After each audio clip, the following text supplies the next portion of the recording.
Hello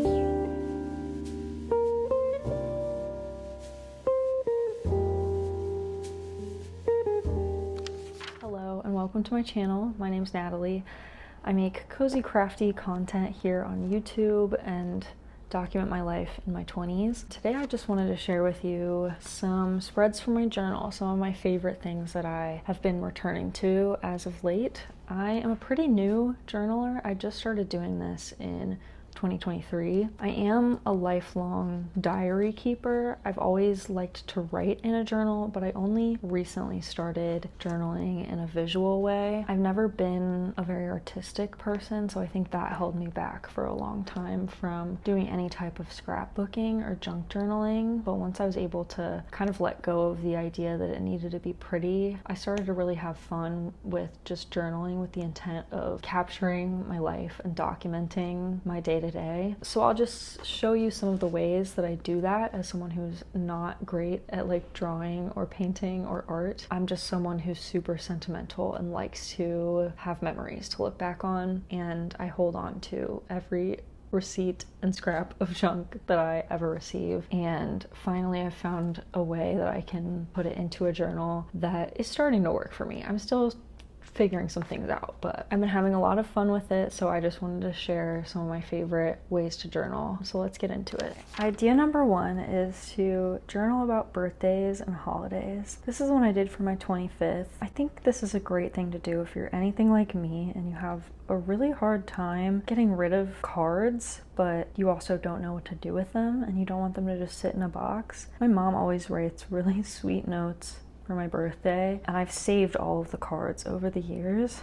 Now that I've started journaling, it's just a really great way to be able to easily look back on these memories. I'm not someone who really does birthday parties anymore or anything too fancy, so I never really have a lot of photos, but I still want to document a new year in my life. So what I used for this was just all of the cards that I received for my 25th, and then also some paper and tape from the packaging for the gift that I gave myself, which was a locket from Catbird. A very fancy gift, but I wanted to treat myself because 25 kind of felt like a big year. When I started journaling in 2023, I already had a few birthdays worth of cards saved up. I just decided to just paste them in, even though I was already turning 24 by the time that I started journaling. I still had cards for my 22nd and 23rd birthday. My 22nd was my golden birthday. I was born on 2/22/2000, so my 22nd birthday was on 2/22/2022, and it was also on a Tuesday. Also, I was born 22 months apart from my brother. 2 is a very lucky number for me. I felt like I definitely needed to document this one, and I just loved this card that my parents got me. This little illustration was so cute and just felt very me. And I also obviously had to buy a lottery ticket that day. I didn't get anything. I think I won like $4 or something. I don't know. My 23rd, I'm covering up my address, but I received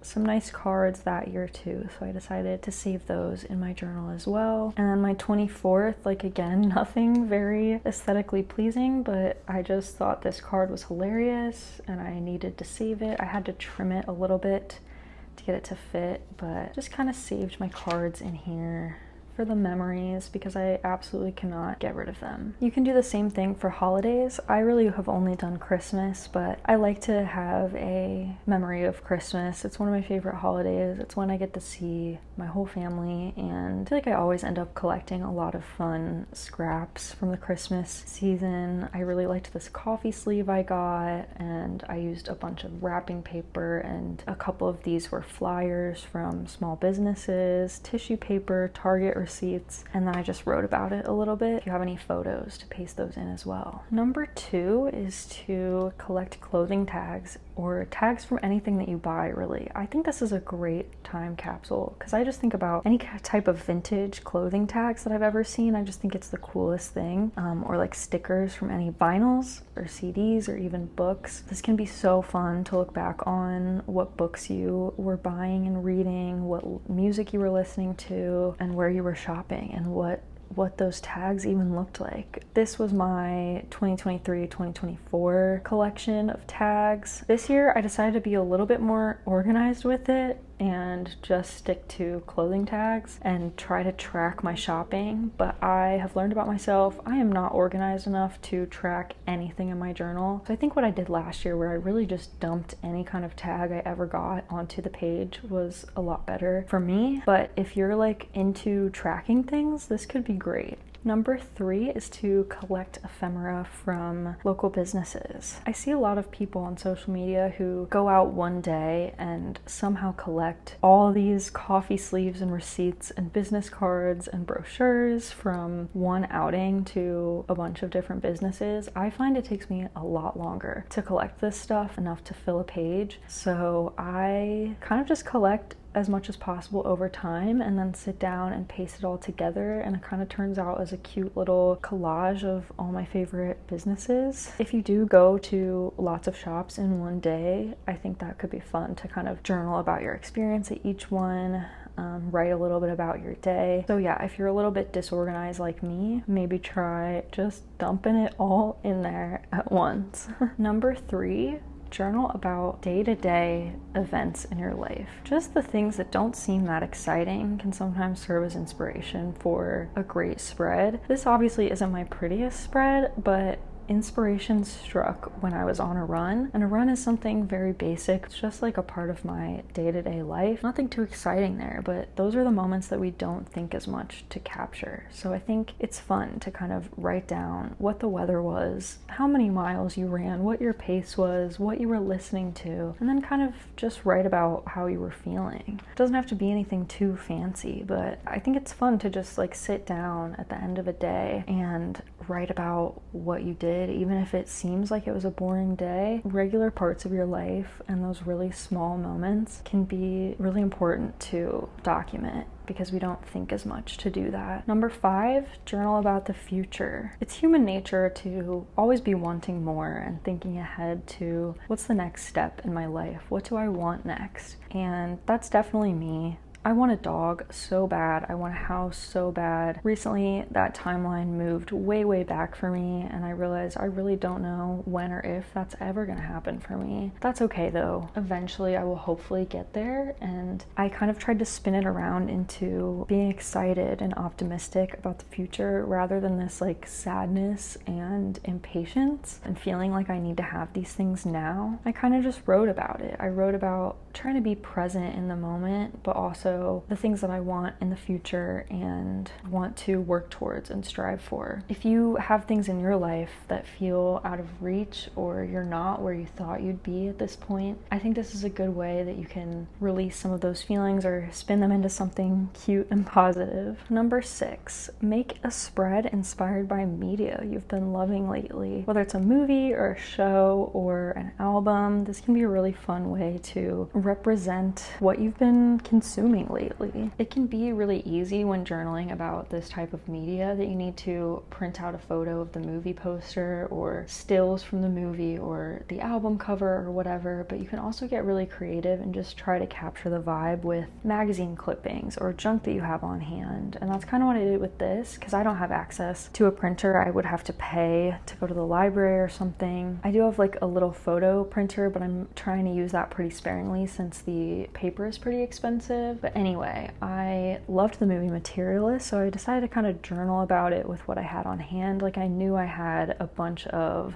beauty magazines and lifestyle magazines that would have flowers and pink and wine and lipstick and really fit the vibe of the movie. I was also really excited that I could bring this paperback into the journal that was for my birthday. I love this materialistic swan, and like this is kind of like an engagement ring, and then you've got Love from New York, and it just is a nice subtle nod to the film. There's no pictures of Dakota Johnson or Chris Evans in this spread, but to me it still reminds me of the movie. It can be whatever you want it to be. It's how you kind of perceived the movie, and you can capture the vibe of the film without having to print actual things from it. The only thing I have is my movie ticket, and everything else is just things that I already had on hand. Another one I did was this Tortured Poets Department spread. When the album first came out, I wanted to write down what my initial thoughts were and what my favorite songs were on the first couple of listens. Wrote down some favorite lyrics. This ranking of my favorite songs is honestly pretty much stayed the same, which I think is funny. This is the sticker from the vinyl, but other than that, really this was all just stuff I had on hand. This was a Sephora bag, this was just a random magazine page, and like craft paper that I had lying around. The other thing you could do is just write down lyrics from your favorite songs or lyrics that you just love. I used to have a whole journal dedicated just to writing down lyrics and favorite songs and things like that. If you like to listen to music in that way, this can be a fun way to capture that. Number 7, continuing on the music theme, I could probably make a whole video on music inspired journal spreads. Let me know if you'd be interested in that. This is my monthly playlist. I really haven't kept up with this year. This is the only one I did, and it's June. I might just do a big combined playlist because I do make a playlist every single month on Spotify. Sometimes I copy it down into my journal. Music is just so powerful in the way that it can completely transport you back to a certain moment in time where you are listening to that music constantly. And that's why I like to kind of document what I was listening to at a certain moment in my life. It's just kind of a musical time capsule for your future self. I usually just keep it super simple. I just, maybe I do some fun colors, but nothing too crazy with these. Number 8, journal about your travels. This is one of the most fun things to journal about. Every trip I go on, I get so excited about what junk I'm gonna come home with and be able to incorporate into my journal. But also, I like to use things I've been holding on to for a while. So this like tissue paper, even though I didn't get it on my trip, I thought it would be a good background. This was just from a bag of like cuties that we got from Aldi, and I thought it was adorable, so I was holding on to the bag for the perfect thing, and I thought it was kind of a fun nod to the Twin Cities. Even though it's not really related to the trip in any way, I thought it was cute. This was from a trip to Decorah, and I had gotten a lot of junk on this trip. I had, a map and a magazine and a bunch of receipts that I could use, but I also got to use these nature stickers that I thrifted so long ago, and I wasn't sure if I was ever gonna have a chance to use them, but it worked out perfectly because these mound groups at the site we went to were all named after, Great Bear and Little Bear, and we ended up seeing a snake, so I was able to use a snake sticker. Of course, also printing out pictures from the trip. Yeah, just using some of the things I collected along the way. Number 9, journal about concerts. This is the last music related one, I swear, and this is actually the first time I've done this, but I need to definitely do this for every concert I go to, because I don't know if this is a universal experience that the minute you walk out of the venue, you kind of forget everything that happened. I don't know. I swear I just go to a different world when I am at a concert, and I don't actually process what's happening in the moment. So I just printed out photos, wrote down the date that I went and the set list, the name of the tour. These letters were from the same Cuties bag. I guess they were called Vandies because they're the Aldi brand. This was just a coffee bag and some tissue paper. This is also the coffee bag turned inside out. Cute little sticker. I just thought it was a fun vibe, and now I will remember that I actually went to this concert and what songs I saw live. Number 10, do a monthly recap. I love doing these. I haven't really done them as much this year or at all. I'm just kind of moving into a new phase of what I like to journal about, I guess, but I was pretty consistent with it in 2023 and 2024, and this is one of my favorite ones because I'm a fall girly. I kind of just combine whatever I'm reading and watching, I write down, and then any highlights. Did I go on any trips? Did I do anything fun? What's new in my life? So yeah, that's the October one. This one was from May 2024. I was doing a lot of crocheting. It was indie bookstore day. We went to the lake. So just kind of combining all of those things. It can be good to get into a routine where you kind of just put any leftovers into a monthly spread and have a chance to reflect in your writing on the month. Love a good monthly recap. Well, I've had such a fun time flipping through these journals with you. Thanks so much for coming along. I hope you found something to connect with or something that inspired you. And if you made it to the end, I'd love if you would leave a comment and let me know what you've been creating recently, whether it's journaling or something else. I love finding out about what crafts and hobbies other people are interested in right now. Thanks for watching, and I will see you in the next video. Bye.